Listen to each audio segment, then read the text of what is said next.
রাধে রাধে বন্ধুরা, কেমন আছো সবাই? তোমরা আশা করছি সবাই সুস্থ আছো, ভালো আছো। আমিও ভালো আছি। তো এখন স্নান টান করে এসে পড়েছি পুজো দিয়ে। এখানে আমার পুজো দেওয়া হয়ে গেছে। স্নান করে পুজো দিয়ে স্নানের কাপড়টা ধুয়ে ছাদে মেলে এসেছি। ওদিকে ডালটা বসিয়ে দিয়েছি। ডালটা বসিয়ে দিয়ে ভিডিওটা শুরু করলাম। আর এখন অনেক খিদে পেয়ে গেছে, ব্রেকফাস্ট করে নিব। ব্রেকফাস্ট করে তারপর সমস্ত সবজি কেটে ধুয়ে রেডি করে রান্নাটা বসাবো। তো আজকে হবে ডাল, বড়ি আলু দিয়ে মাখা মাখা করে একটা সবজি, একদম শুকনো শুকনো করে। এটা আমিই খাবো, ছেলেরা খাবে না। আর হবে এঁচোড় আলুর তরকারি। এঁচোড় চিংড়ি তো অনেক খেয়েছেন বন্ধুরা। এঁচোড় আলু দিয়ে, চিংড়ি শুটকি দিয়ে কি কখনো খেয়েছেন? না খেলে একবার খেয়ে দেখবেন। আমি যেভাবে রান্না করেছি সেইভাবে রান্না করে।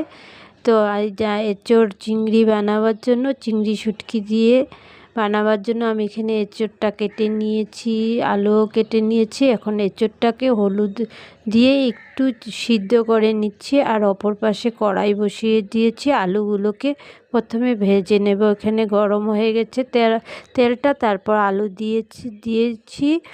তো এর মধ্যে নুন আর হলুদ দিয়ে একদম লাল লাল করে বেশ ভালো করে ভেজে নেব। নুন আর হলুদ দেওয়া হয়ে গেছে।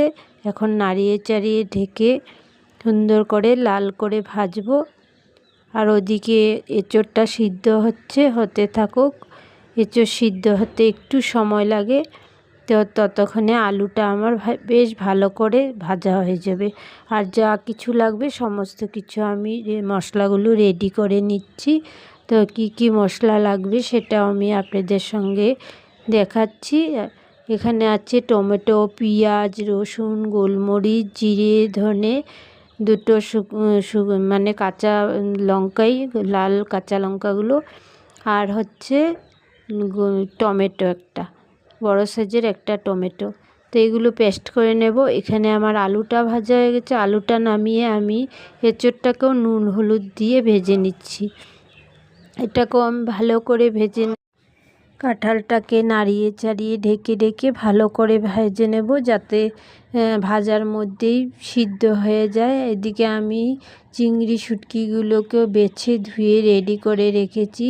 আর কাঁঠালটা আমার, কাঁঠাল বা এঁচোড় যে যেটা বলে, সেটা ভাজা হয়ে গেছে, নামিয়ে নিয়েছি। এখন শুটকিগুলোকেও আমি একটু নুন দিয়ে ভেজে নিচ্ছি। হালকা ভাজবো, বেশি ভাজবো না।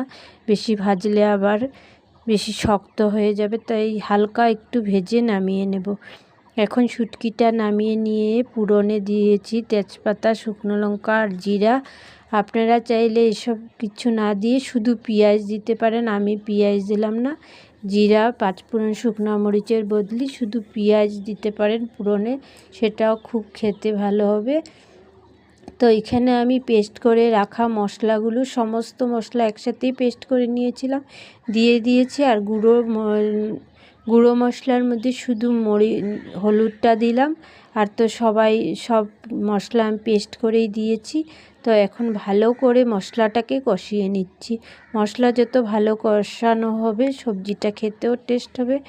তারপর আমি মশলার বাটি ধোয়া জলটাও আমি আবার একটু অ্যাড করে দিলাম মশলাটাকে ভালো করে কষানোর জন্য।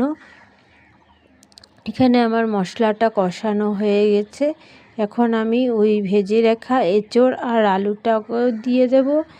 দিয়ে আবারও ভালো করে কষাবো মশলার সাথে সবজিগুলোকে। ভালো করে কষিয়ে নেওয়ার পর আমি পাশের উনুনটাতে গরম জল বসিয়ে দিয়েছি। জলটা গরম হয়ে যাক, ততক্ষণে এই মশলাটার সাথে সবজিটাও কষানো হয়ে গেছে ভালো করে। তারপর আমি এর মধ্যে গরম জলটা এড করে দিয়েছি।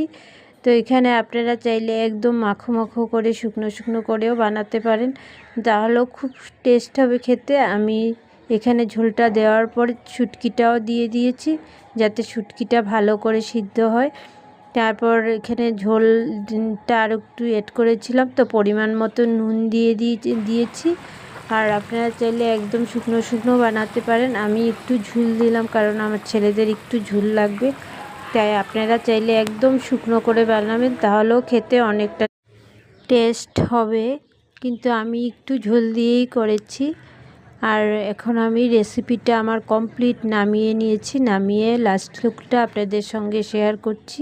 কেমন হয়েছে আজকের রেসিপিটা আমার অবশ্য কমেন্টের মাধ্যমে জানাবেন। খেতে খুবই টেস্ট হয়েছিল। আমার 2 ছেলেই খেয়ে বলেছে মা টেস্ট হয়েছে। ছেলেরা সামনে আসতে চায় না, তাই দেখাতে পারি না।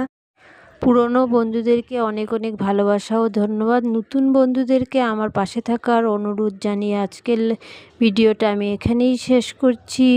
বাই, রাধে রাধে। আবার একটা নতুন ভিডিওর সঙ্গে আপনাদের সঙ্গে আবারও দেখা হবে। ততক্ষণ সবাই সুস্থ থাকুন, ভালো থাকুন, সাবধানে থাকুন।